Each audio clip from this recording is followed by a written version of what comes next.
need to figure out a way to create a double ripple. If only we knew someone with a karmic calling. Hey, everybody, tune in to Recent Tartarian. Recent Tartarian. Recent Tartarian.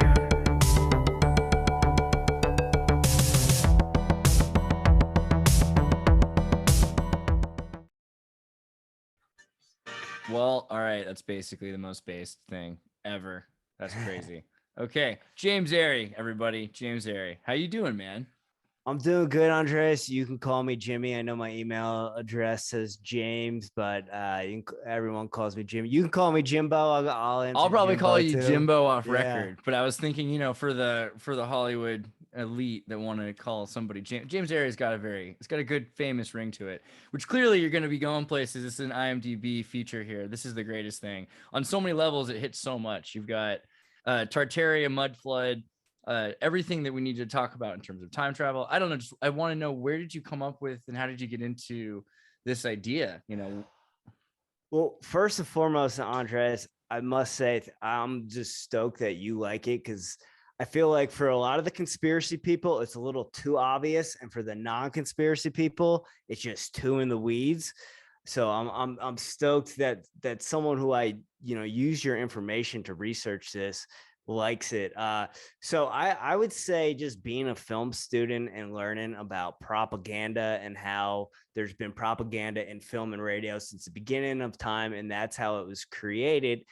And I'm a conspiracy nut, love mud flood, and when 2020 happened, I just dived deep into your work, Michelle Gibson's, John Levi's work, just to kind of get outside of what was going on in the world. And we started finding these old buildings here in Denver. So that's kind of where it starts off. I have a podcast, Airey Bros Radio, cheap plug, and we had David Weiss on last year. David Weiss introduced me to George Biddle Airey. Guy has the same last name as me. David Weiss put the podcast on his app, and it got like 2,500 hits like that. So I had this like light bulb moment, like, these flat earthers, they get into this stuff. So maybe I should make something for them. So that's kind of where that came in. And then being in film school we're learning how to make propaganda, right? But like everyone was wearing masks and everything. And I just got to a point where I couldn't take it anymore. So this was my way to kind of just all the kids just kind of push it out onto them. And there was a great reception at the film fest. We got nominated top 3, one of the best junior films. Obviously, cinematography lacks a little bit, but all the editing, the music, everything, put it together.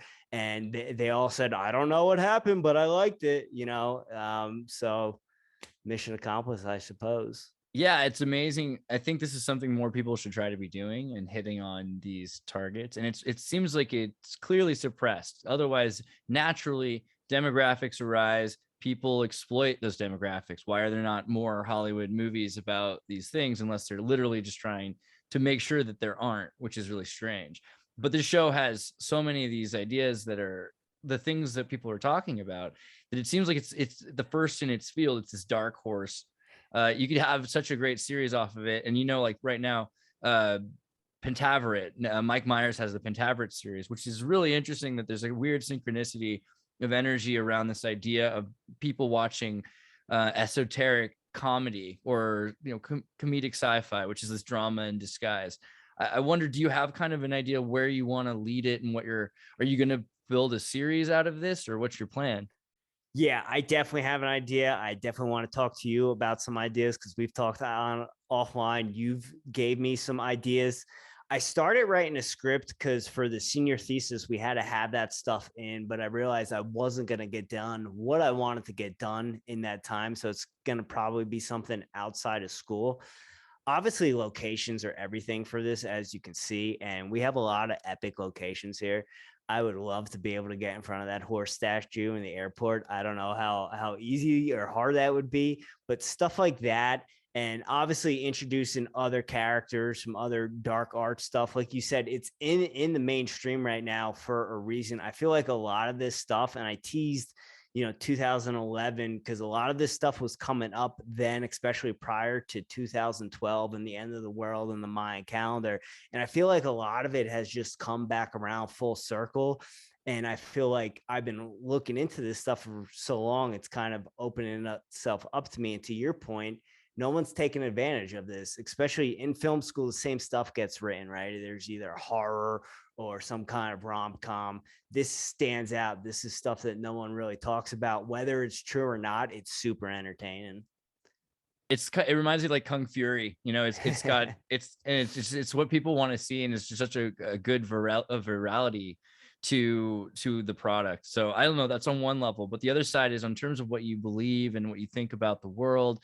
How much of the world, what's kind of your ontology of the world? Do you think that a lot of this stuff is just for pulp, that it's like to imagine, or do you really think it applies to your life? Like, I think a lot of it applies to life. And I should say the whole thing, right, is the metaphor for flat earth being the gateway. That is the whole, what the double ripple is. That creates the ripple effect, right? If Ricky didn't have the podcast, The Ripple Effect, that's what I might have named the film, because it's the ripple effect. Once you go down flat earth, I don't know if the earth is flat, Andreas. I don't know if it's flat. I don't know if it's round. I don't know what it is, though. That's the thing. But because of looking at flat earth, that's when you get into space being fake. That's when you get into Antarctica, dinosaurs, all the craziness, and it opens everything up. And that's where you go down. And the one line says, well, why don't you tell them about the mud flood and the looking glass? And he says, they're not ready for that. You have to go through flat earth before you're ready for any of that stuff. As my brother likes to say, I have a mind that's open to everything and attached to nothing, and that's the stance. But as far as supernatural powers and stuff like that, I believe in all of that. I've been sun gazing for like 6 months now, and I've been seeing some crazy stuff. So to me, anything's possible at this point. Growing up, did you have like a religion in your family, or did you look into like Eastern philosophies? How did you get started with that? Yeah, so we grew up Catholic, but just like typical Catholic church on Sundays. I was a wrestler, and my parents sent me to a Christian wrestling camp, which was kind of like a cult, but I would say it was probably, hindsight being 2020, it was a good thing for me as a young man, because it was a wilderness wrestling camp in Montana. So yes, there was Bible study, but there was crazy training. We were running with logs, we were going up mountains. It taught me hard work, taught me dedication. And it kind of just gave me, not that I didn't have a belief, it just gave me more of a base. And I had moments where I was going to churches where people were barking at dogs and craziness like that, and, kind of pulled back a little bit.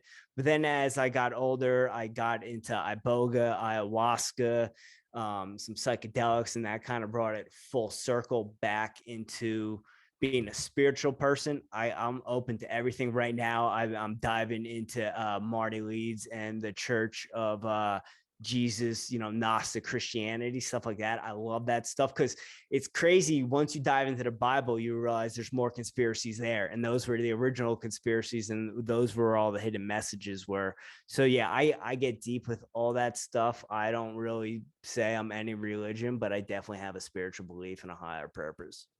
It's interesting also, like biblical stuff has come up. I've been doing a lot of history recently of the Bible and Egypt, and they're very correlated. What do you think about some of the biblical stuff? Do you start to think that some of that stuff might actually have some weight in the world today? Or so kind of where I'm at right now with the biblical stuff, and I know a lot of the Orthodox people are going to say I'm a devil worshiper or whatever, but I think a lot of it is kind of how you read it, right? I don't think it's a literal interpretation of this was this dude. I think you have to read behind that. I know a lot of the Masons they uncover a lot of that stuff. And that's kind of where I'm at, where there's symbolism behind everything, 12 apostles, Zodiac man, all that stuff's kind of correlated for me. That's kind of where I'm coming from. So I don't necessarily take it literal. I think there's a lot of stuff that you have to look behind it. And I've been, like I said, Marty Leeds, he is a number guy, and he connects it all. It's super heady, but I've been diving into him, and he's got another guy, Amar Russell, who was a Mason and a Rosa Christian, and he's written books on all that. So I've been diving into stuff like that. So I feel like there's more symbolism, how you read into it, and messaging than the literal word, if that makes sense. Totally. I hear you. On a level we were talking about earlier, I guess I'd talk to you a bit about Subgenius Church. I was going to jump in on this thing that the whole way that they present it, and so the Church of the Subgenius, which is kind of like a comedic religion, but a lot of religions are kind of comedic if you think about them. Yeah. So Bob Dobbs, right? And Bob Dobbs is based, arguably, you could say he's based on Robert Anton Wilson. He's Bob, but he's beyond that, like, because he's this character that's been created. And so he's, it's a piece of clip art from the 50s, and he's been created into this thing that's really beyond Robert Anton Wilson. And so much so that you could have to argue whether or not he's become his own thing. But he's assassinated in San Francisco in 1984, and he'll come back from the dead. He could sell snow to Eskimos. He's the greatest door-to-door salesman in history. The blessed anti-virgin Connie Dobbs was his wife. I mean, there's a lot of interesting things about Bob Dobbs, but also one day he found a radio that connected him to the Jehovah One station and told him that he had to oppose the NHGH station, which was the Satan-like station. And so they've got this whole mythology that eventually there'll be X Day, right? And X Day will happen in 1998, right? And so that was before 1998. They were planning on that. But X Day supposedly happened, and they have this idea that after X Day, everything is going to slowly transition into something kind of like what the Age of Aquarius is about, but it has more to do with automation and slack. Like, you can slack more and not work as hard, but it ends up being kind of a crazy thing on time travel. And then there's the Unarius cult. Is that right? Unarius? There it is. Unarius cult. I think that's right. Which is a group that, and they have these weird fourth dimensional cult films, this lady and all that, and they'd send videos to Reagan and Disney. But they were saying that they were going to have, I guess probably cult isn't the wiki. That's probably the problem. There we go. Science, not cult. But they have, excuse me, but they had this idea that there'd tomato. Right, but they had this idea that there was going to be a X Day of their own in like 1998 to 2000. I think it was 1998, and they were waiting for it to come, and they were waiting for fields. And they say that these like light beings landed in 1998, and so it's interesting. There's a number of these organizations and groups, and you've seen like the crop circle things. And so here's something I'm just addressing, because a lot of the time we talk about non-heliocentric Earth theories in general, and holographic flat plane universe and everything else. We deal with this idea of aliens and everything else. What do you think about aliens, or things that are, because if you don't believe in space, does that negate the threat of something that's out there? And what is there then?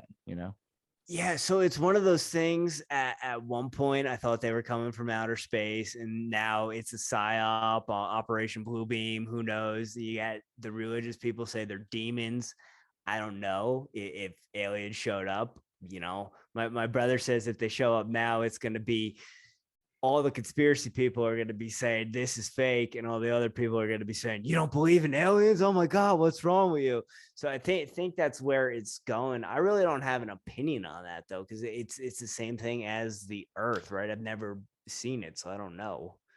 Yeah, that's a good way to look at it, I suppose. I worry mainly because if we completely don't think about something because we think it's not a threat, and then it did exist, and that could be like the biggest threat. I like the theory though I've heard recently about different planets that we're seeing, that they're just different times of the Earth. They're really just projections of space-time. I mean, so what do you think about space-time also? Do you think that it's linear, or?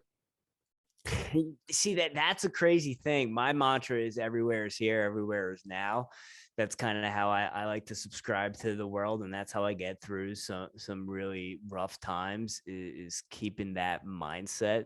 So that's how I think of that things. How do you think of it? I was about to say totally the same. I mean, I think it was when I was like 19, I was lying on a floor somewhere, not wanting to eat because I was super depressed about it. And then who remembers what, because it doesn't matter today, but it's that at the moment, whatever happened yesterday doesn't exist. It's a fabrication created for the now, because you're reoriented around, okay, who am I? Well, I'm this person that has this dharma and this life and this past and all of these things. And you're like, how could they have happened? Well, that doesn't really matter, because that's who you are ontologically. You've decided to be this, and you're the choice making energy in whatever, is going on. So maybe the other thing is this idea that all processes that are happening are probably, if you took every single lifetime and you laid them out in a flat holographic plane, they're super dense, you could process every single calculation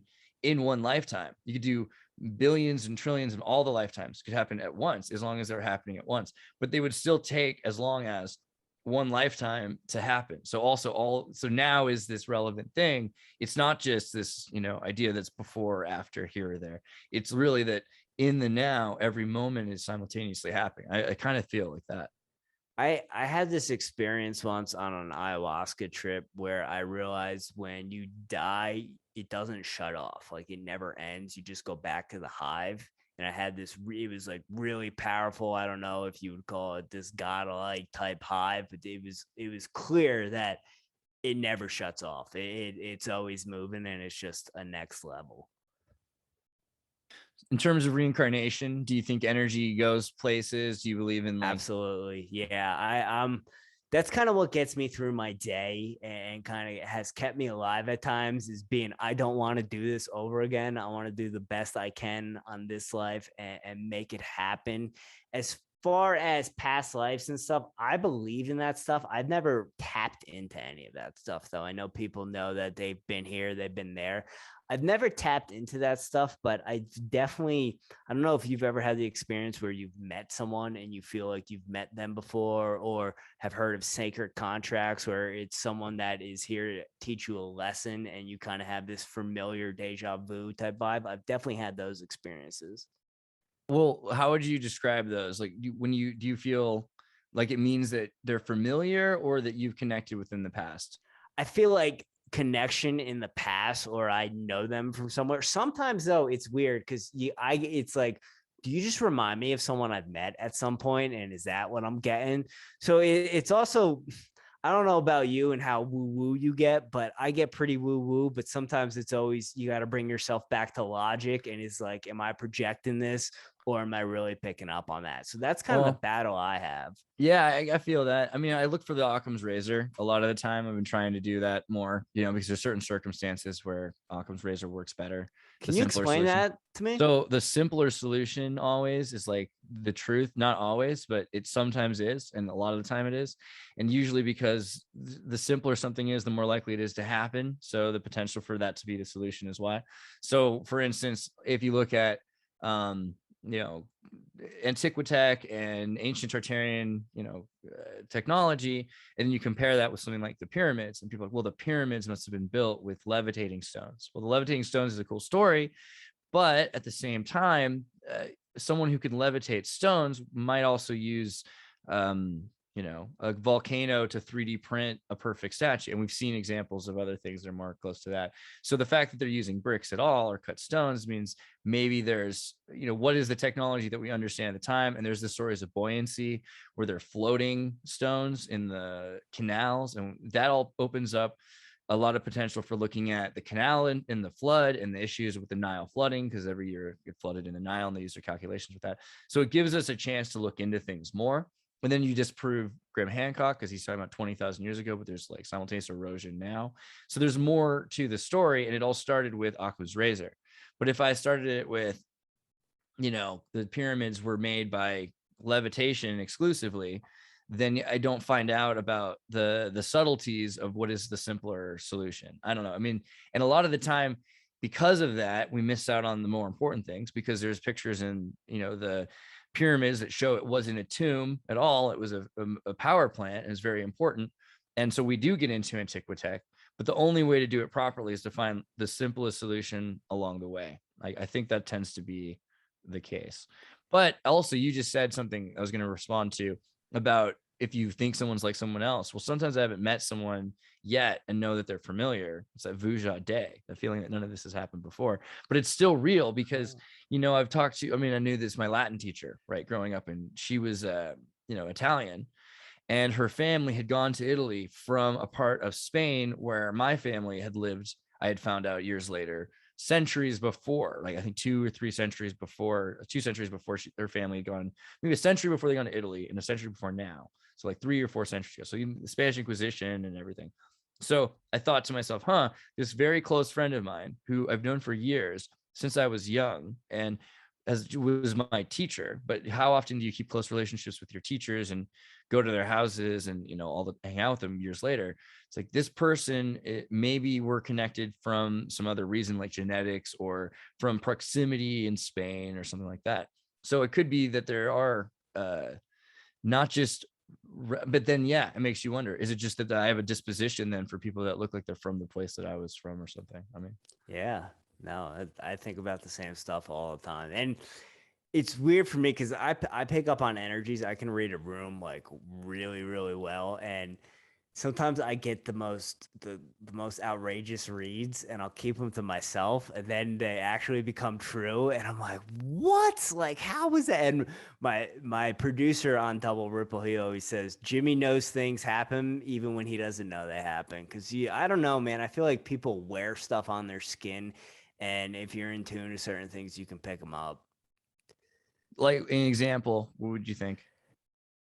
Just like in terms, all right, just like in terms of talking to someone and knowing that they are lying to your face, whether it be an example is the DP on this film telling me that he was going to do pickup shots with me in this semester. And when he was telling me, I was like, oh, you're lying to me right now. I know we are never going to talk next semester. And I knew, and everything's good, but it's just what, like, that's like the simplest thing I can think of. Do you think you ever project things that make them true? Like, do you think it's maybe that it would have been different if you were really convinced it was going to happen? Or is it more?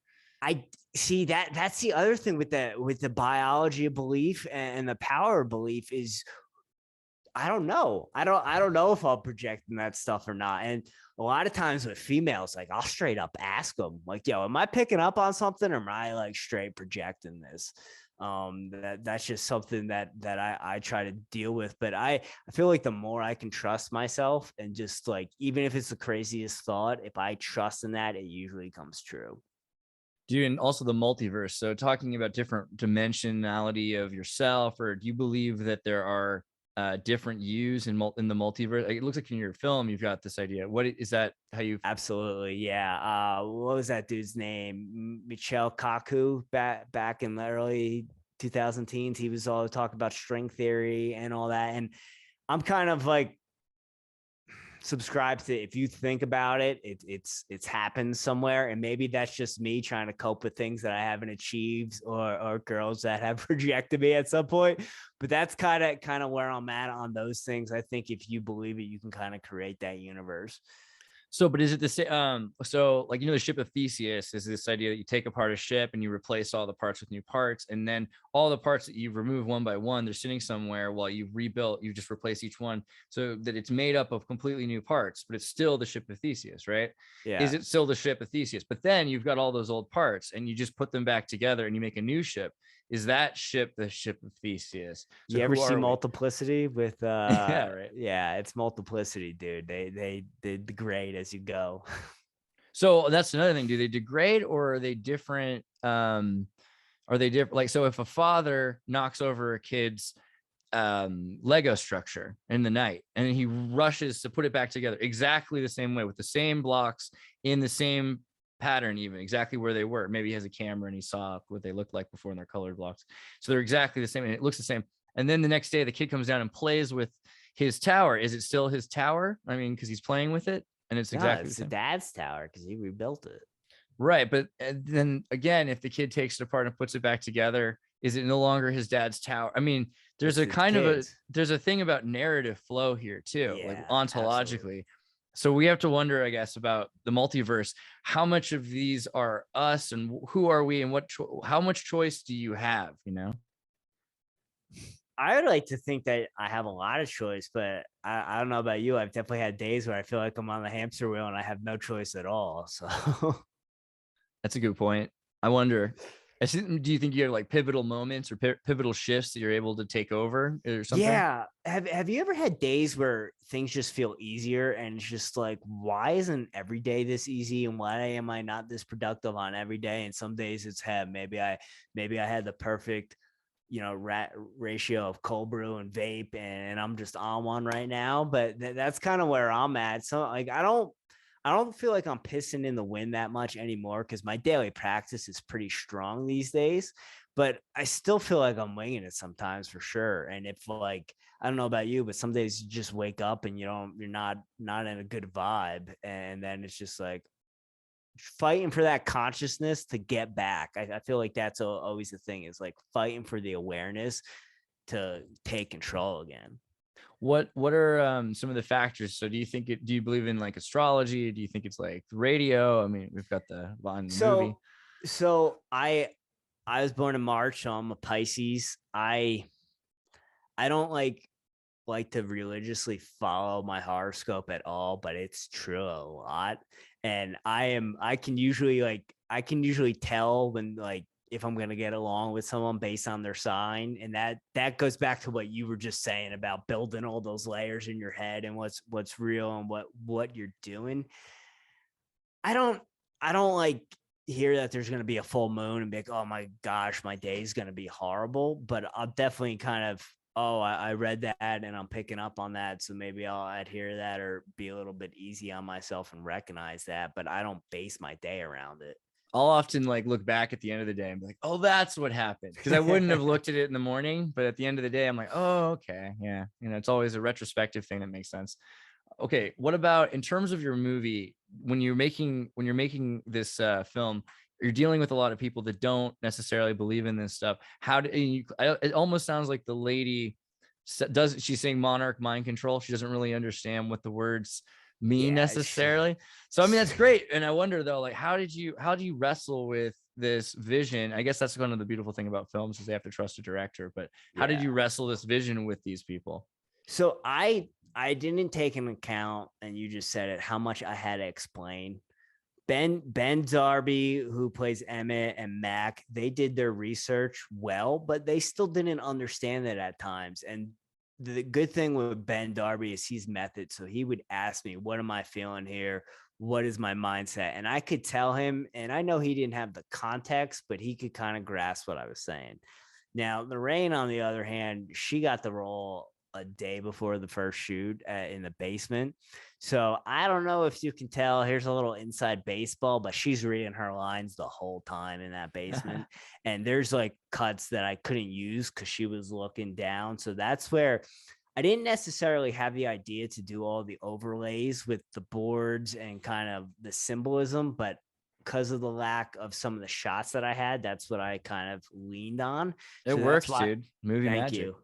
Thank you. I appreciate that. So that's why there is a lot of that. I just try to explain to them, give them a little bit more context. I didn't think I was going to turn anyone that wasn't, people's beliefs are their beliefs, but I think I have a good enough basis. We've had enough guests on the podcast where I have resources. There's enough resources that I know where to go, that I was giving people links, telling them to check this out, stuff like that. That Tom O'Neill podcast with Joe Rogan, there's a lot of that in here with the Jolly West stuff. So the whole crew listened to that. I was like, start here, right? You'll get some of that. I had them listening to the Michelle Gibson podcast. I had them listen to the Adam Walton podcast, David Weiss. So there was references that I had to give them. I knew they weren't going to understand it fully, but I feel like they grasped it enough. That's legit. I mean, it turned out really well. I think you did a really good job. And there's a lot of vaporwave. Check out the soundtrack. I got the Spotify playlist and I got the YouTube.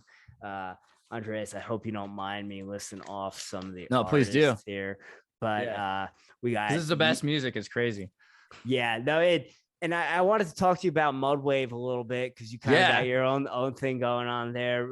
We got Youth 83. We got 18 Karat Affair, we got Arcade High, we got Catastrophe Corp, Jasper the Cluster, Star Gods, Sound Healing. That's all the Sophigio frequencies you hear. Little disclosure here. There are subliminal frequencies on every scene that you can't hear. There's a reason I did that. I think I brainwashed myself because there was times where I couldn't stop watching. We got Time Cop 1983. We got Division Street, Future Cop I mentioned before, Youngblood, Super Cult. And I think that's it. If I missed anyone, I'm sorry. Michelle Gibson, Isaac Weishaupt, they helped us out on the research and the symbolism. So thank those guys. What's Mudwave? Is that just Mud Flood and Vaporwave and just your cool clothes that you make? Basically, but there's also the Mud Flood had the Mud Wave, and so there's that play on it. But then if you've gone to my Xirtus, if you listen to the SoundCloud, I have some music that I make. I also am doing a lot of I got these other projects I'll share with you, which I'm taking like medieval music and world music.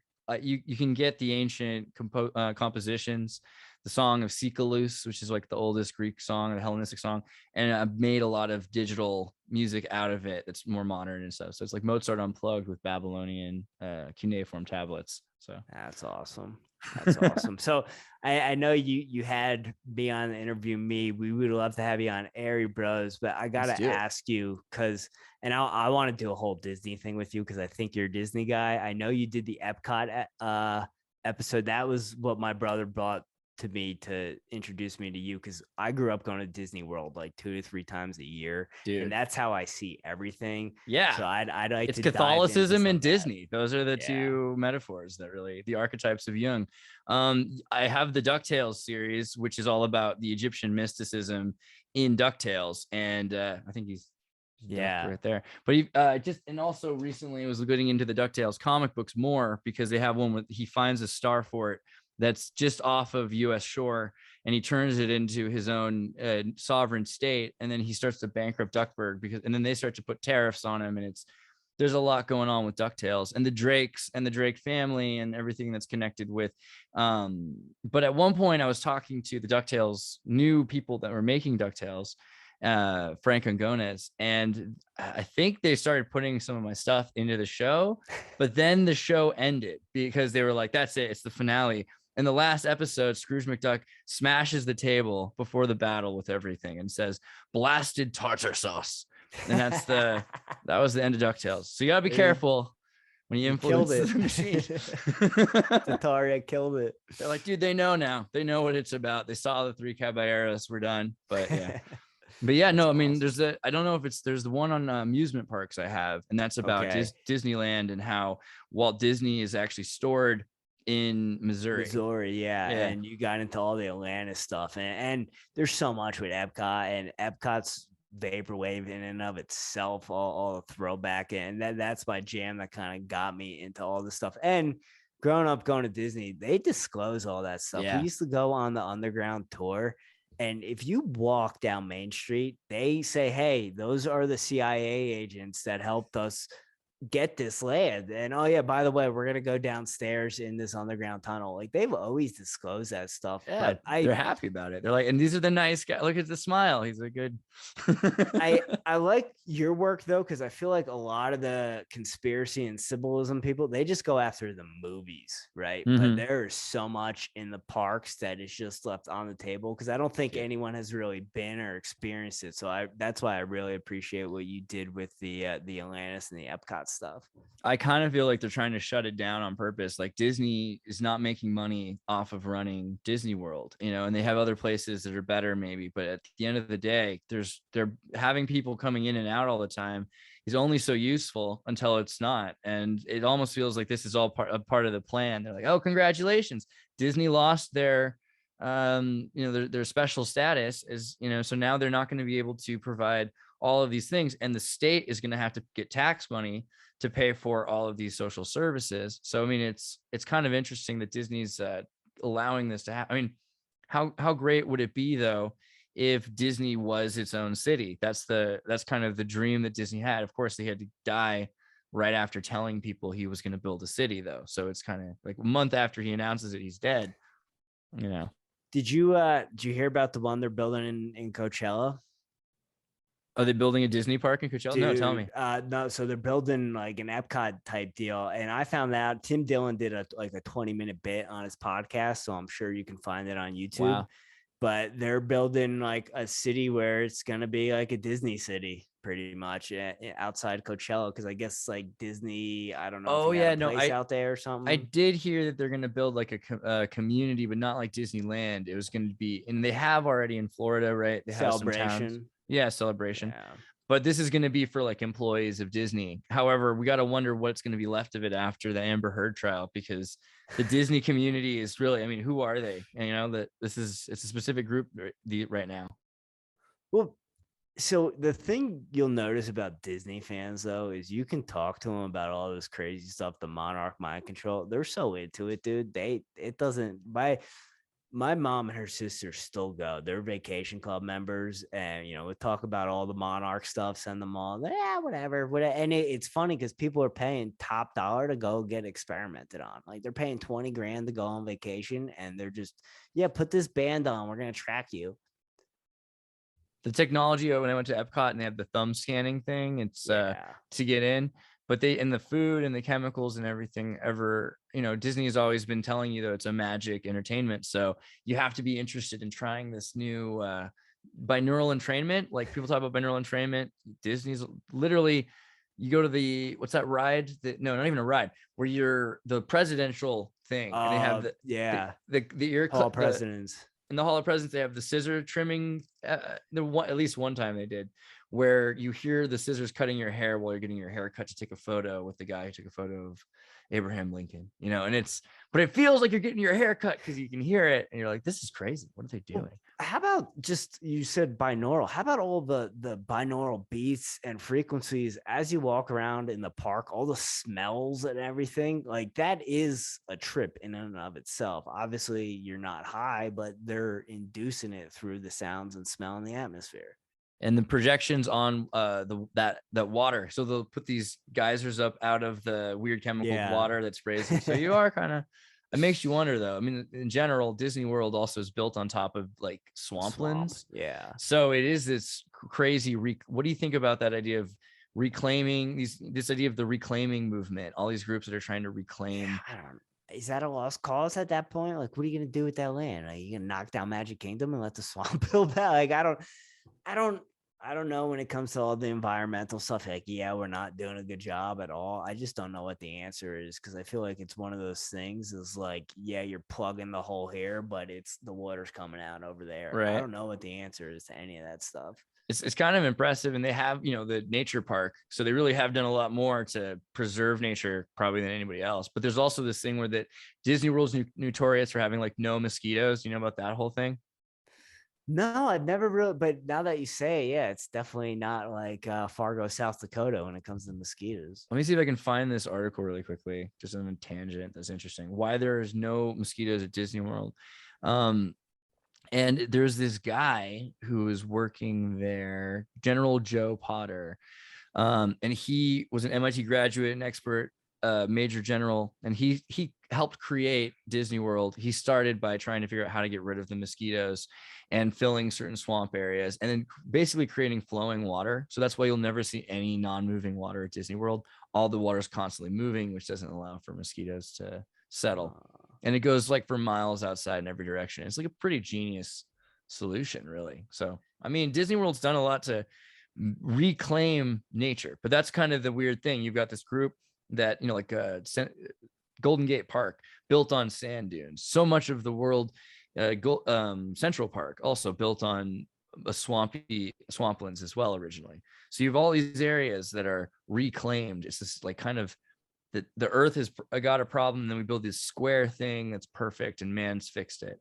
I mean, what do you think? Is that good or evil? What do you think about the Disney? Because we kind of know Disney right now is what it is. What do you think about Walt Disney himself? Good or evil?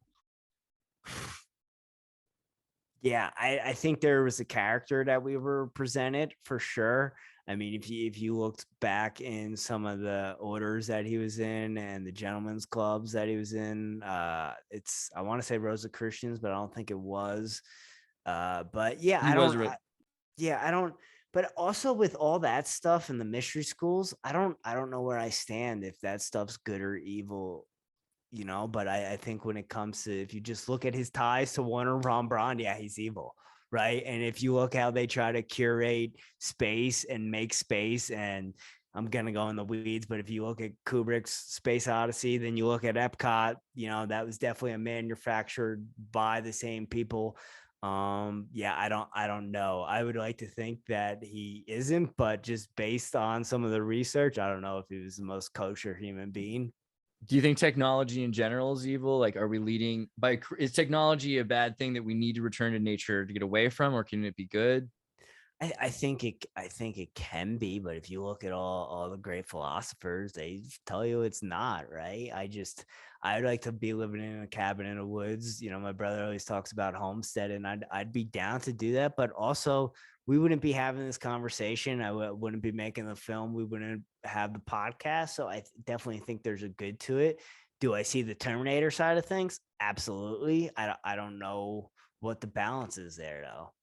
Right. That's true. What are your thoughts on that? I mean, I'd like to believe that technology can be good. I think that's the thing about Antiquitech, is the idea that technology is misused, not that technology is bad, right? Like the fork is not bad, like the cannibal is bad or something. There's a lot of people want technology to be the enemy so they can bring the reset. I think that's the thing. And the reset's so useful. If you have everyone lose everything, then whatever comes after that, if there's all these movies now like Mother, where AI and Raised by Wolves, where children are raised by AI, and they're trying to give them a new uplift because human parents were degenerating in terms of treating their kids because of socioeconomic problems involved with nature, and through their zeitgeisty and resource economy, the Venus Project kind of thing, humans have accidentally killed most of themselves off until there's only a few left, and then they're all in the control of this machine that's gonna do what it's a genie, it's a demon, it's a jinn, it's got a wish that it's been granting, it's been asked to do, and the wish is to save the world and to save humanity, but you got to be careful what you wished for. So that's like, I think there's definitely the Terminator aspect, but I also think that's misunderstood, because by logic, I think the Terminator will probably not be a Terminator of humans. It probably, a lot of humans will die in the process, but it might be a transhumanist Terminator. It might be the thing that ends the old civilization and begins the new civilization. We don't really know what it'll be like, whether there'll be interpersonal relationships, whether identity. I mean, what if you can multi-stack memories in your mind upload? Then you're stuck with a situation where how many of your school memories, if you were behaving yourself, really matter that they were you? Because they could be anybody that just have the same memory stack. And then we get into this idea like the gods, Vishnu and these characters in Hinduism, they have avatars, right? And an avatar can be very much a person, or it could be an animal, or it can be a swarm. We've even seen hive minds or swarm intelligences that are referenced in the Vedas. So, uplifting mind and having something that's just born with the innate ability of Vishnu, or something like that, it starts to make sense in that movie Avatar kind of way that we're getting towards this thing. But does that take away from, and it seems like it does, from this idea of the individual human who can then create new things on their own? And if that is the important thing, and I'm sorry that it's such a teleologically long thought, but the rhetoric is, if that is the important thing about humanity, that it can create new thoughts and it can create new culture and new narrative, and so ontologically it creates new narrative instead of just following in the path, then that means that humans should, right? Because that's what defines us. So we're supposed to not care about past in order to create new things. So there's a lot of paradoxes to tradition, because tradition tells you that the point is humans can evolve. And I don't know, I feel like it gets really complicated. And technology, I guess the water wheel proves technology is cool, I think. Do you think we're in a simulation? I think like even the Matrix doesn't really say we're in a simulation. It says we're in a stimulation. So you're stimulated to believe that this manipulated reality is actually a hallucination that's happening. That's not what it is, but that's different than a simulation. Although it doesn't mean that the stimulation isn't a simulation, but it could, because you could be plugged into a simulation, but we don't know that for sure. It literally could be that we're all suffering from manipulations from this Tower of Babel frequency thing that's changing our ability to have the same resonance on ideas, and just functionally on the same ideas. And so because of that, we're separated from each other in a way that we don't need to really be. But then that might be every religion kind of says that's a good thing, because for now humanity can exist because of that. I think that's, Wow, that's heavy. See, that's the part in your YouTube shows where I turn it off and go for a walk and ponder. That's where I get like I do your shows in like half-hour bits. Like it's always like, all right, there's a lot of information. I gotta process this, or it's one of those things where, all right, I have to sit down and write stuff. Because that's the other thing. I forget what I was listening to yours of last night, but it was just like you talk about the holographic universe book, and then there was another book, and then there was another book, and I have like a Z library membership, so I was just like downloading PDFs and like rapid fire. Yeah, I mean, dude, the holographic universe is one that will probably help with flat earthers a lot, because help the argument, because it's hard to argue against flat when you realize everything is flat. And the fact that mainstream science agrees that everything is flat, everything. So that helps a lot. And then the Veda talks about the squishing and the stretching of perception of reality, right, from Vishnu. So there's I think a lot to be said in the electric universe theory. I think it might be hard for some people who believe that things are literally turtles or something like that. But even then, you have this idea that consciousness, that the continents are alive, and this Gaia theory thing is very mainstream atheist science now. So everyone is already kind of on the wave. And I've noticed this every day. Wikipedia articles, they're starting to say, well, the date we thought was this, but it's 100 years or 200 years. They're starting to admit everything we're saying. And everything is becoming, because it's all well documented, it's becoming the mainstream narrative, which is really interesting. And I kind of wonder if that's where we're going to be because of that. If the next generation knows more of the truth, is it really going to, because you remember, you're about my age probably, you remember the Ron Paul versus Obama thing. Yeah. Because like, do you remember, I felt it was like, oh yeah, truther, and it was truther movement was really the thing. And we were thinking, tell them the truth. If you evangelize the truth, people will know the truth. And with the truth, of course, they'll choose between lies and truth, the truth. And that was just this crazy rhetoric of logic that was wrong, because people didn't. They chose Obey because Obey had a cooler poster, right? So, well, it's funny you mentioned Ron Paul. I'm trying to think of that. Was it Ralph Nader? Was he the Ron Paul? I think it was. He was the Green Party guy too. Yeah. They're growing up, because I was born in '87. So growing up, when we grew up, there was always that like one dude that always seemed like, yeah, that dude seems like he's a little bit more hip. He always seems like he makes more sense. And then I'd go talk to people like my parents' age. They're like, oh, you don't vote for the third party. That's like, they've been so manipulated and brainwashed that it's like they won't even give that guy the light of day, even if he's saying better things, because he's not red or blue. Right. Yeah. I mean, but that was a really weird and interesting one. The Green Party got like 5%, I think, in the 2000 election with Bush. So, and everyone was so upset. They said Bush won because the Green Party got those votes. But that was awesome, because Green Party getting those votes meant that Green Party, well, at least for a Californian kid in Santa Cruz at the time, I thought the Green Party was a good idea. And I saw all his Volvos with the sticker. I thought, well, that's cool, because tri-parties mean that there's not going to just be red versus blue in California anymore. Little did we understand the whole system and everything else. And really, the Green Party doesn't care, because they don't need democracy. And this is the brilliance of the Green Party. They just write legislation and say, well, I have this idea. What about this? And since nobody else writes legislation like the Green Party, they've taken over Europe really with their legislation, whether or not and they have made their way into Germany and all these other states. But Nader started out as somebody who was trying to deal with those cars that were exploding. I forget, it was the Fiesta or something that had a fiberglass tank, and people were dying. And they had these, Fight Clubian formulas that said, well, it's okay, because we'll just pay for the damages. And their life is only worth maybe $120,000 settlement. It's a heck of a lot less than a recall. So Nader was like, dude, we need consumer oversight, and we need to have corporate social responsibility and all these other, Godardian concepts from France, really, that he was trying to bring social capitalism, to America. And that, that led people to think, okay, well, this is not quite communism. And the Green Party said, okay, we're not quite saying the human is the most important thing, because without the system, the human dies. And, so they made their way into politics that way. But it's the exact opposite of Ron Paul too, because he's saying we need to save the rainforest. And Ron Paul's like, no, we don't need to save the rainforest. And who's right? Who knows?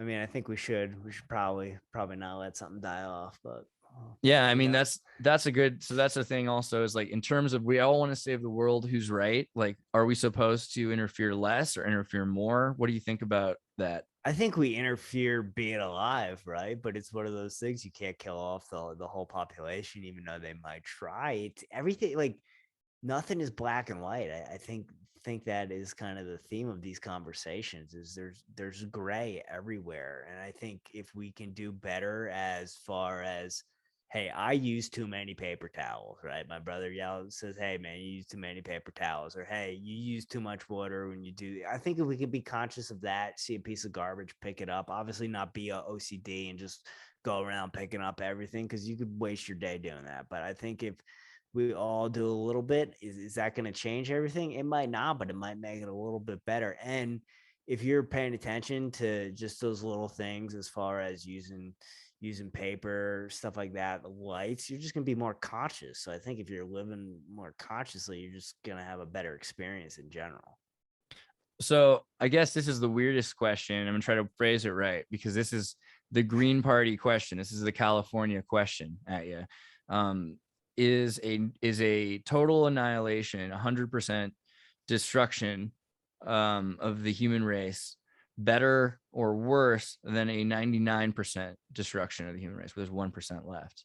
Is it better for there to be 1% that experiences all of the devastation of everyone else? You don't want everything to die. Well, not everything, right? Just every human. Yeah, you don't want, like, I don't want everyone. Like, I might not be a people person, but I don't wish that on anyone, right? We need some. And I think you just kind of reminded me of this, as far as saving and doing a better part. We've had Jim Gale. I don't know if you've heard of Food Forest Abundance. Think about how much we waste on grass and how much grass traps us in, right? And if we were all growing our own vegetables and fruit and didn't have to go to the store. So I think if, like, something like that, right? Just think of a neighborhood where you live. If a food, not lawns, totally food, not lawns. Like, that could shift everything. And that's a simple thing that just, how do you get everyone to subscribe to that? How do you get everyone to believe, yeah, they put lawns in place to control you? Like, that's a hard reach. Yeah. I mean, there's that kind of Bernaysian ideology, because everyone wants to have their front lawn, and they made gardening illegal. I remember there was an episode of Beverly Hillbillies where they start trying to grow food in their Beverly Hills lawn, and they're like, the homeowners association, and it's against the law. You can't do that. So there is definitely been a push. And I remember we were trying to do edible landscaping for our community college in Los Altos. And they said the reason it's not done is because the food cleanup would be so expensive, and all this other stuff. And then all these people saying, imagine streets filled with fruit that you have to have machines to come to clean them off the ground because no one's eating them, and all this, etc. And so it's interesting, because there is a huge ideological pushback against free food, or a society built around female trees instead of male trees, right? So you mentioned Bernays. Did he have something to do with the lawn, or is that just like part of the I have to imagine. Someone's gonna have to comment the point and say, yep, here it is right here. But he had to do with everything, like the color pink going from a masculine color to a girl's color, the soap being sold, soap operas and soap statues. Well, we got them called little dolls of soap. All the kids made the soap, and we sold more soap that year than.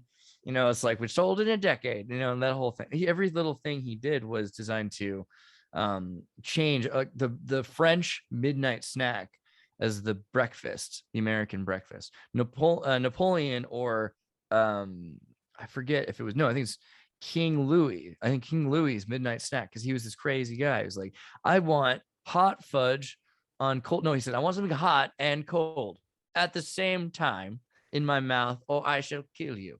And the guy had to come up with something. He comes up with hot fudge on ice cream. So there were so many of these midnight, like desperate moments of this mad king who was super starved for love and had all the food he could ever want, and he was just dying of syphilis and crazy, and he's like, give me cheese and meat and bacon in ice cream and so all this crazy, and that literally becomes, you got your pancakes with your syrups and maple syrup because the Acadian French from the trees, and this became a normal, oh yeah, it's the most important meal of the day. Go to like any other country, that's crazy. Like, you don't go to work on you'll die Yeah. so they give you like a little piece of bread sometimes, maybe, or like a little egg in the morning sometimes. The Germans are more for it because they're a little different with their schedule because it's north, well, circadian rhythm too. Exactly. You go to Spain where they've got siestas. No, they're going to eat later after you have eggs at dinner time. If you're going to eggs and bacon at dinner time. So if you're crazy, if you're a farmer and you're eating all that kind of stuff, because a lot of people don't even have that. So the American breakfast, telling everyone this is the most important thing you could ever eat. It's crazy. It's unhealthy, but it also sold a lot of pancake mix, right? So is 3 meals a day. Like, I don't know about you, and I divine meal. I think I've seen, if you're trying to lose weight to get your shape, I think 6 meals, tiny meals a day, you can increase your metabolism, and you can, if you're trying to slim down for a weight class, I've seen people do small, like really small snacks 6 times a day. So I grew up wrestling, so I've done a little bit of all the craziness. The 6 meals a day is definitely work, especially when you're exercising a lot. Now in my older age, where I'm kind of in the yoga, tai chi, going for walks slow and not really crushing my body. 1 meal with a little bit of grazing throughout the day. I'm trying to find the right calorie because my weight has dropped a little bit, but I think I don't like being full or feeling bloated. And when it comes to those 3 meals, like, I just don't feel like I process that. And back to the circadian rhythm thing, if you really think about it, like between like 10 and 4 is like the ideal time to eat, right? Right. And yeah. they say you don't, and I'm a subscriber of this. I did it in high school. It was kind of just my way of losing weight. But after 6 o'clock, I am done. I cut it off. Your body has to. We had a guy, he made a documentary on fasting. It's called Fasting. His name's Doug Orchard, and he just talks about, like, your body is like a dishwasher, and at 6 o'clock it has to start running, and runs with the circadian rhythm and all that. And Jack LaLanne used to eat 2 meals a day, 10 o'clock and 4. And since I've been doing it, I've noticed a difference, and I feel well. But I think it's the same as religion. You got to figure it out for yourself. Yeah, it's true. I think though, it's true. If you, I do more like the 1 meal a day when I've slowed down my, there's like heart rate variability, I think, is a thing versus consistency. If you're trying to have heart rate consistency and keeping a slow tortoodle heart rate, like you're all the time, you have a slower metabolism because of that, and so you end up not eating as much. But at the same time, having a full stomach or something like that, the intermittent fasting, like, what do you think about intermittent fasting? I like it. Call it like a time restricted feed. I don't, because, like, you get in the weeds with what is fasting, right? What is the hours? Like, do you have to be in ketosis? I think it's good, right? For me, I enjoy it as someone who always kind of struggles with overeating. Having those time windows is like, this is the time I'm going to eat. I don't get so strict on what I eat, where I used to be so, I can't eat that. That's not paleo. That's not keto. Like, I used to get caught in that stuff. Whereas now it's kind of like, I'm hungry. This is what's available. This is what I'm going to eat. Because of that, though, I've kind of like, I've laid off the grains because, had some time where I haven't had it, and then reintroduced. And that has been a big thing for me, is just figuring out what works best for me. Grains is definitely not one of those things. Like, I don't think I'm celiac, but I just perform better and fire better without them. So in terms of meat, how do you feel about meat? Yeah. Do you think that there's any weird conscious sattvic, rajestic? I'm there. I've had a battle with it for a while. It satiates me. It's the only thing that anytime I try to go plant-based, I'm just so hungry. Meat is the only thing that really satiates me. But again, like the carnivore side of things too, like that's just too much. Like I need a sweet potato every once in a while and a piece of fruit. It's weird because, like, Michaela Peterson, I was hanging out with her and she was making. Were you on her show? No, I've not been on her show No. yet, but she was on IRL, and Okay. so she was at the house, but we had to go get goat so she could eat goat and then fry goat, and so she just literally fried a piece of goat with some salt on it, and then or maybe she baked. I think she broiled it or something, but then she ate nothing but goat, and that's all she eats. I mean, she eats nothing but goat. It's amazing, and she seems very healthy. And then she's had health problems because she lived without being a carnivore, but now she's an exclusive carnivore and she's happy. So I don't know. It's interesting because at the same time, people that are, but I think, what do you think about diets for times? Do you think it's more like you should go through? Yeah, I think you change. I think you change. I think there's seasons, right? I think there's certain times where I know last year was the first year we really started going to the farmers market more in the summer. And it was just a lot of veggies in the summer. Obviously, like there was some good like artisan bread and stuff when I was still eating grains. I was eating all that junk too. But I feel like there is, I don't know if you've ever heard of Paul Chek. He's like a holistic practitioner and he talks about eating for the seasons, eating for where you live.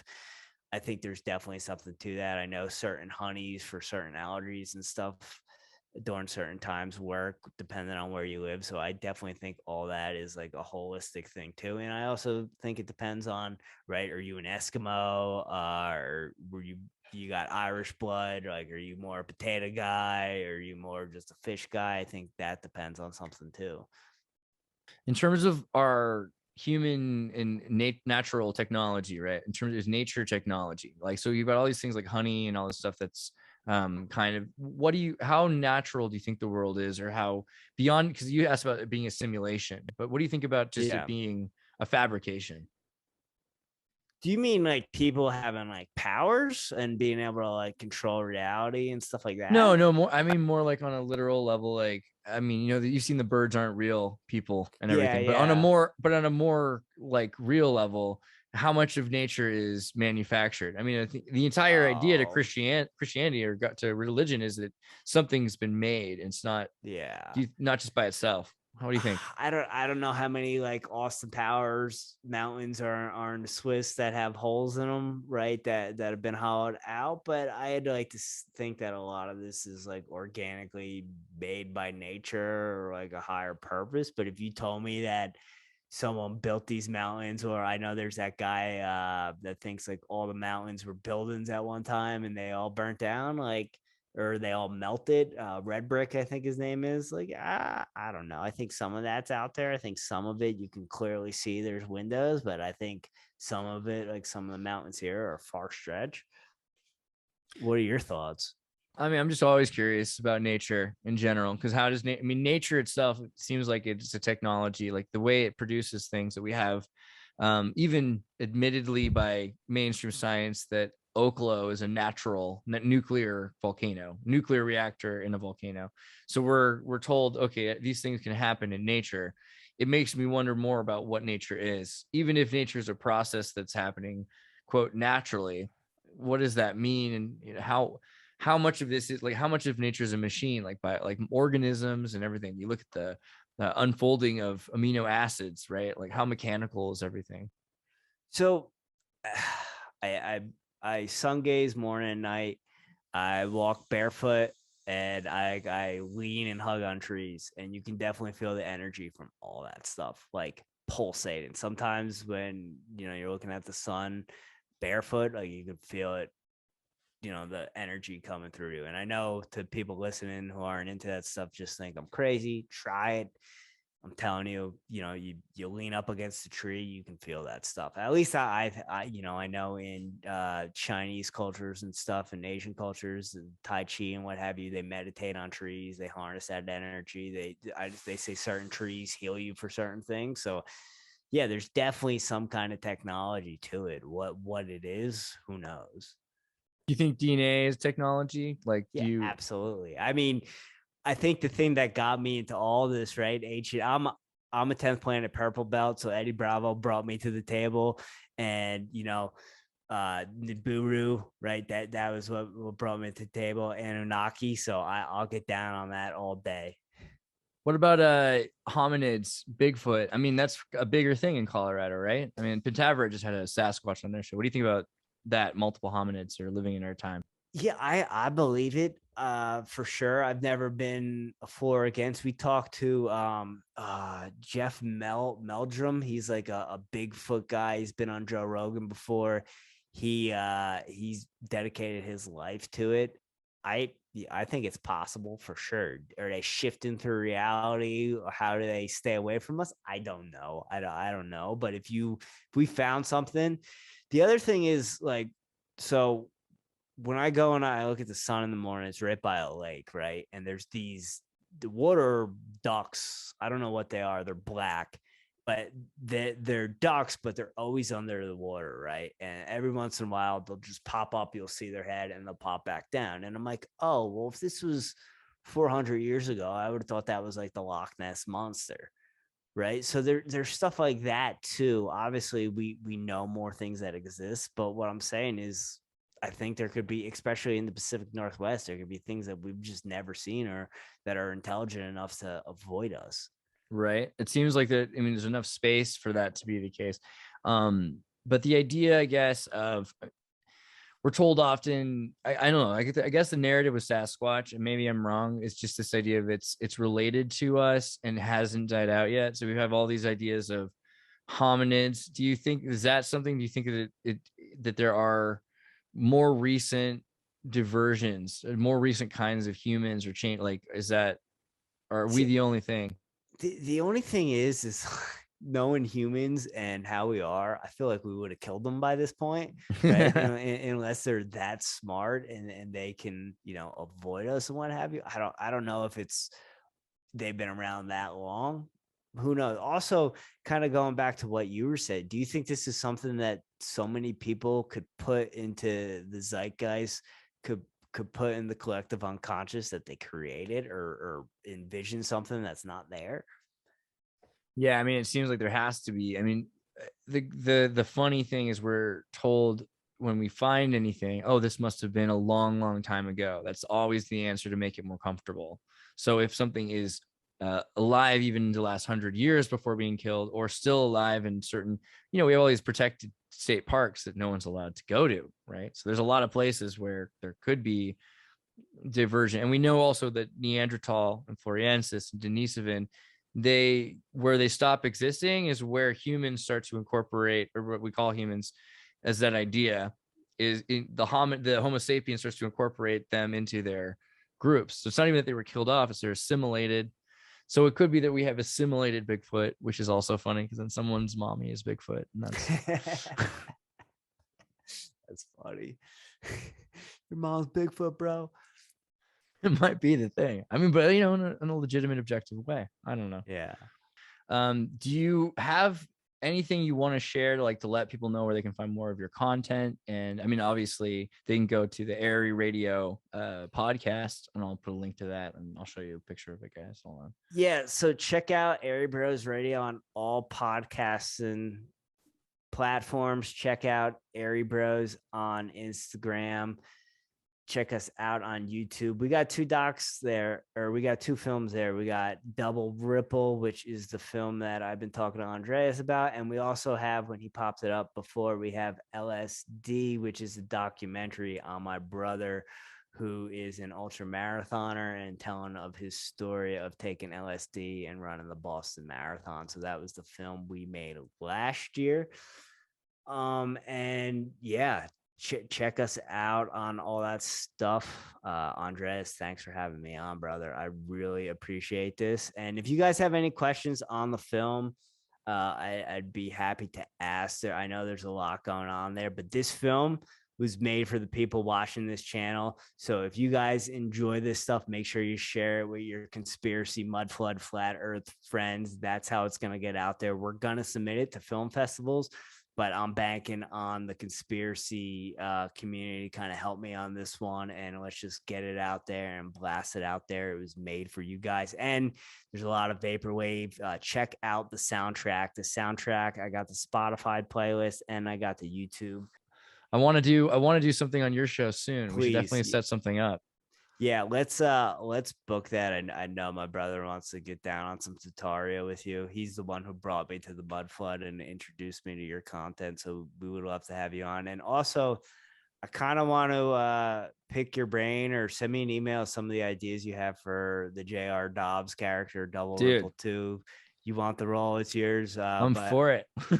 starting to curate the script. So if you have any ideas, you let me know. And when I start jotting some stuff down, I will send it your way. But after we log off here, I will hit you up about getting you on Airey Bros. And just thanks for having me on, man. And anyone who watches this, I know you saw Double Ripple at the beginning of this. If you could do me a favor and just go like that on the link on the Airey Bros YouTube, I would greatly appreciate it. Dude, you should definitely watch have you seen Fraggle Rock? Oh, have I seen Good. Fraggle Rock? I grew up on that stuff. Man. That radio, I think it's like the third episode, where I can't remember which episode it is. I'll find it for you though. Okay. But there's one with a radio that they're listening to, and it says, come to Mike's Diner, all you can eat. And they're like, whoa, we have to worship the radio because it's gonna take us to Mike's Diner. I think that's kind of a Dobbsian moment. But yeah, dude, everybody check out this video. It's the craziest thing, the Double Ripple. And yeah, I think you're going to have to follow the Airey Radio Bros podcast because Airey Bros are cool. And James, I appreciate that you came. Jimbo. Thanks a lot, man. Thanks, Andreas. I appreciate it, dog. Peace. Have a good night.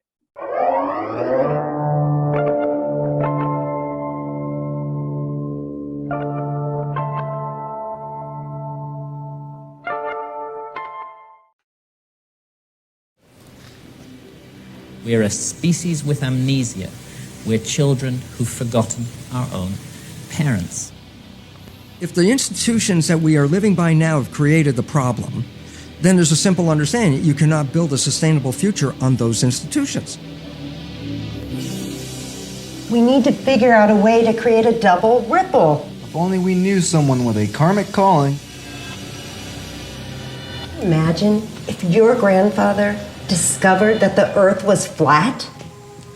Nah. Too much generational trauma. They shamed his family so bad that they went and literally changed the spelling of their name. How do we get a skeptic to accept his fate? Well, luckily, he grew up going to Disney. Monarch, mind, control. Bingo. Just a little curation of his YouTube feed and a little Jolly West drip. We'll have the Denver Timekeepers Club up in no time. Oh, would you look at that? Some asshole's offering 10 grand for someone to make a conspiracy theory go viral. You tell them about the mud flood with the looking glass. Because they're not ready for any of that yet. What they need to know about is your great-great-grandfather. You always have to start with the flat earth shit, don't you? Saw your dad's loan shark the other day. He asked if we wanted to wear your dad's pinky as a necklace. Kind of like a rabbit's foot. How much is it? 10 grand. I'll even help you. I see you smiling over there. Better cut it out. I'm not joining your club. This is just for my dad's pinky. The Earth is flat. My great-great-grandfather proved it in 1871. Airey's failure showed us that the stars move relative to a fixed Earth. By first filling a telescope with water to slow down the speed of light inside, then calculating the tilt necessary to get the starlight directly down the tube, Airey unintentionally demonstrated that the Earth was fixed horizontally, proving we are living on a flat Earth. Oh, I'm so good, dude.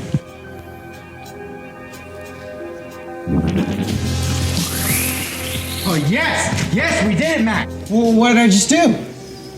Created a double ripple in the space-time continuum with your post about GBA. You have been chosen to change the fate of your family and humankind. You are now a fellow timekeeper. No. You guys can chill with that shit. I don't believe in any of that. You don't get to fucking choose, Mac. We used to have a one-world society based on free energy and humanology until a time travel experiment went terribly wrong in 1942. An infinite ripple that caused a mud flood. It allowed the Dark Order to take control of the timeline. And now you and Emmett have to go and activate the sirens. It's a protective energy. Activating the sirens will allow people to wake up faster and keep the looking glass on. If you fail to turn the sirens on, timekeepers will never get this chance again.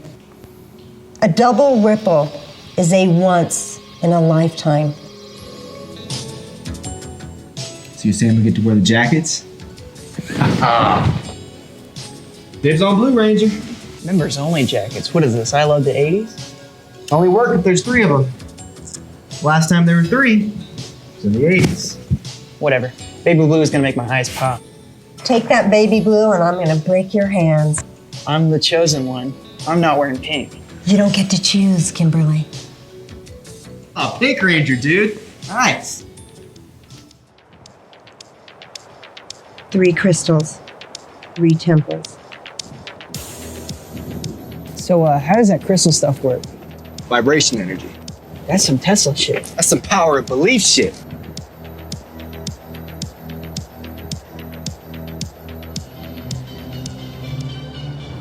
Why is that building on top of the church? That church was one of the last active timekeepers temples around.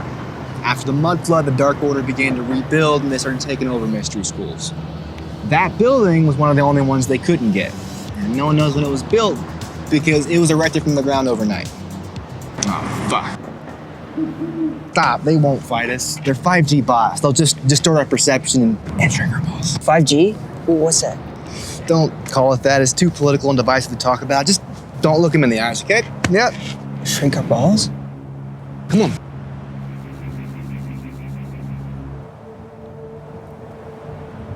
This thing still works? Well, I'll be damned. Old technology still has it. Keep your head on a swivel. Smell for sulfur. Ears open for a hoot, too. Why the fuck is there a clock tower in the high school? Wasn't always a high school.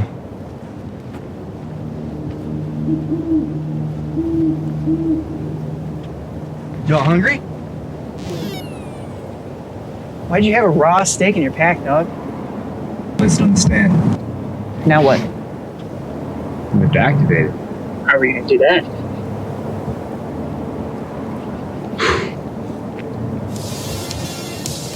Oh, you were fucking. Come on, start shaking it, baby. Let's go. Let's go. Come on. This is stupid. It has nothing to do with the dance. So you are fucking. No, you have to relax. Let go. Leave.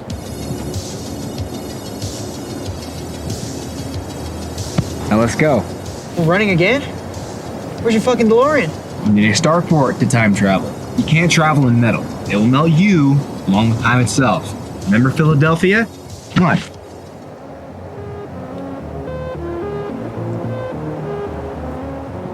So this is a high school? Now it is. Used to be a mystery school. Look at this repurposed shit.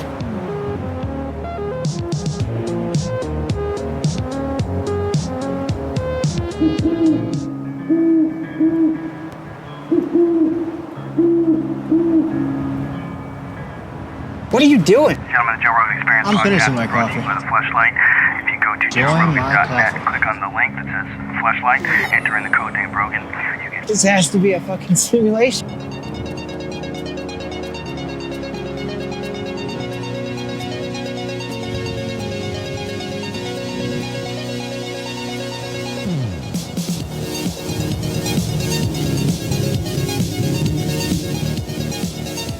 If you fail to turn the sirens on, timekeepers will never get this chance again. Double ripple is a once in a lifetime. It's okay, Mac. Hold on tight, buddy. Fuck it. I'll save the world on my own.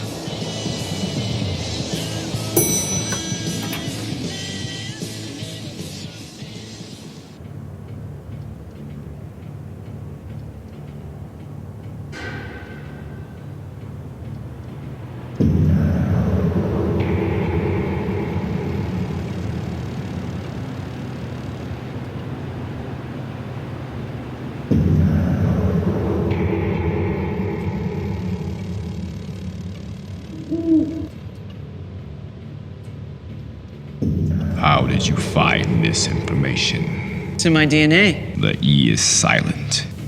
Still pronounced Airey. Hoot hootin', motherfuckers. I saw that you needed some help. Yeah. We must finish this before it begins. We're too late. It has begun.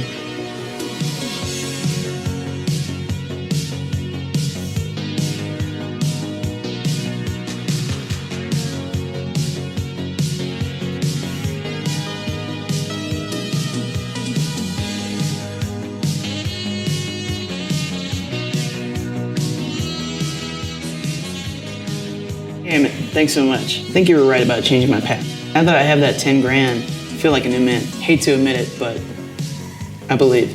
Yeah, that's great. I kinda need your help. Can I wait till tomorrow? I need some sleep. It's kind of an emergency. We didn't just let in NPCs from the future. Pack a bag. We have to go to New York City. There's a movement on the 17th that the Ripple created too. Okay, see you soon. Who the hell gave him 10 grand?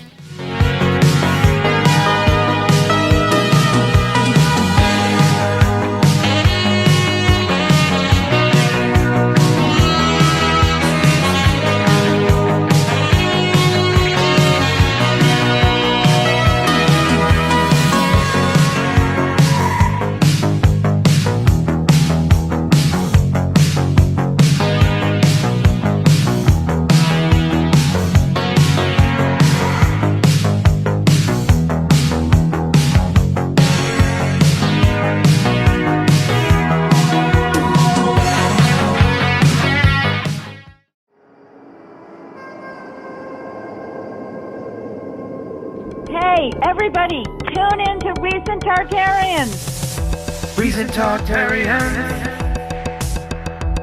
Recent Tartarian.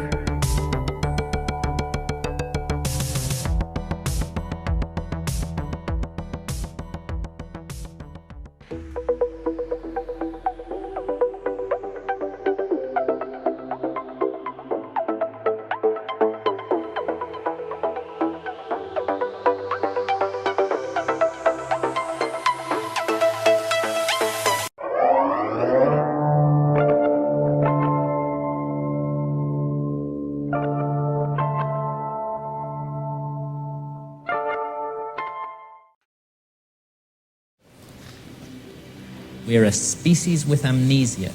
We're children who've forgotten our own parents. If the institutions that we are living by now have created the problem, then there's a simple understanding. You cannot build a sustainable future on those institutions.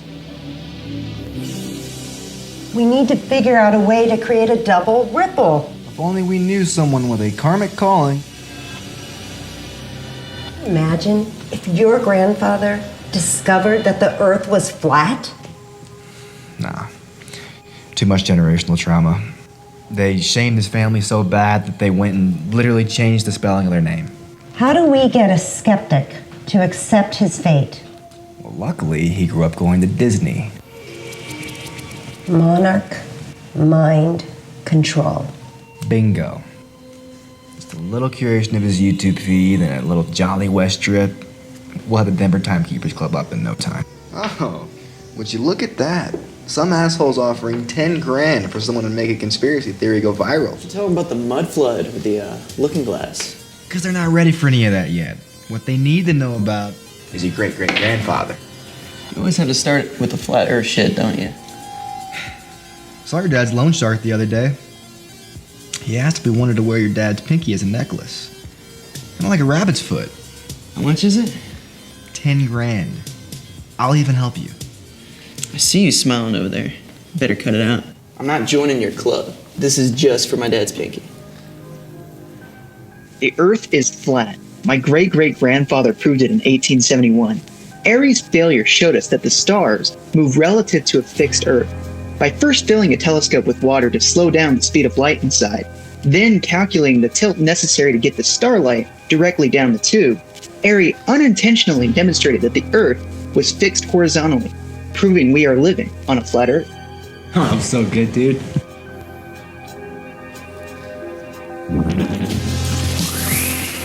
Oh, yes! Yes, we did it, Matt! Well, what did I just do?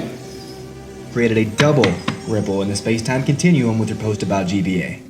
You have been chosen to change the fate of your family and humankind. You are now a fellow timekeeper. No. You guys can chill with that shit. I don't believe in any of that. You don't get to fucking choose, Mac.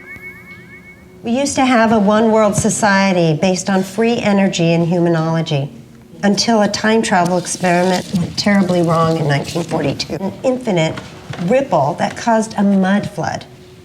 It allowed the Dark Order to take control of the timeline. And now you and Emmett have to go and activate the sirens. It's a protective energy. Activating the sirens will allow people to wake up faster and keep the looking glass on. If you fail to turn the sirens on, timekeepers will never get this chance again. A double ripple is a once in a lifetime. So you're saying we get to wear the jackets? Dibs on Blue Ranger. Members only jackets. What is this? I love the 80s? Only work if there's 3 of them. Last time there were 3 was in the 80s. Whatever. Baby blue is gonna make my eyes pop. Take that baby blue and I'm gonna break your hands. I'm the chosen one. I'm not wearing pink. You don't get to choose, Kimberly. Oh, Pink Ranger, dude. Nice. 3 crystals, 3 temples. So, how does that crystal stuff work? Vibration energy. That's some Tesla shit. That's some power of belief shit.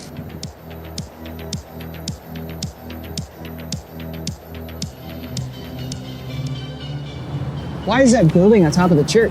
That church was one of the last active timekeepers temples around. After the mud flood, the Dark Order began to rebuild and they started taking over mystery schools. That building was one of the only ones they couldn't get. And no one knows when it was built because it was erected from the ground overnight. Oh, fuck. Stop, they won't fight us. They're 5G bots. They'll just distort our perception and shrink our balls. 5G? What's that? Don't call it that. It's too political and divisive to talk about. Just don't look them in the eyes, okay? Yep. Shrink our balls? Come on.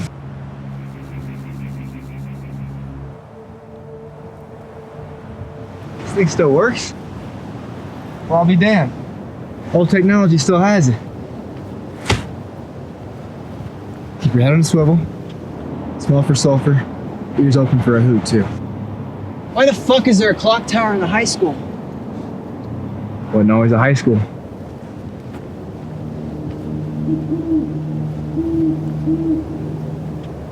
Y'all hungry? Why'd you have a raw steak in your pack, dog? Let's understand. Now what? We have to activate it. How are we gonna do that?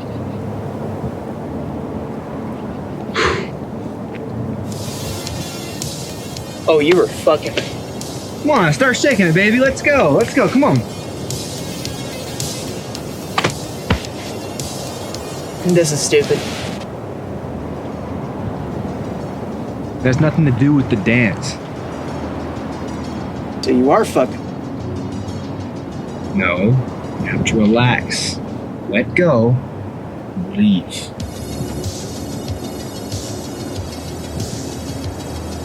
Now let's go. We're running again? Where's your fucking DeLorean? You need a starport to time travel. You can't travel in metal. It will melt you along with time itself. Remember Philadelphia? Come on.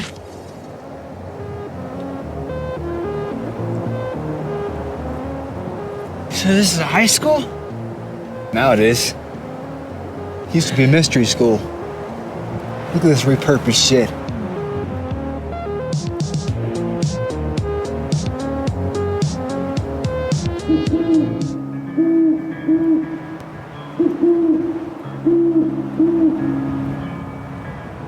What are you doing? Gentlemen, Joe Rogan Experience. I'm finishing my coffee. With a flashlight.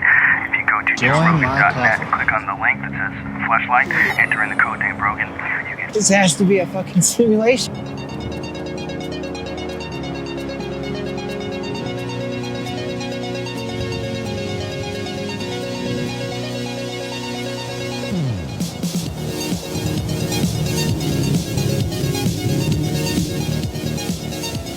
if you fail to turn the sirens on, timekeepers will never get this chance again. Double Ripple is a once in a lifetime.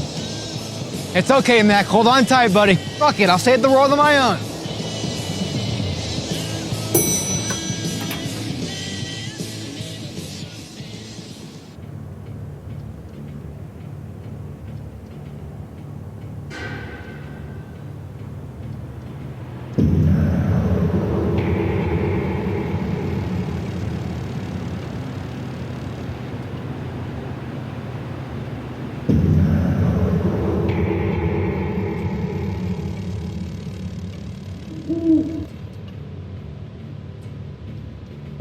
How did you find this information? It's in my DNA. The E is silent. Still pronounced Airey. Hoot hootin', motherfuckers. I saw that you needed some help. Yeah. We must finish this before it begins. We're too late. It has begun.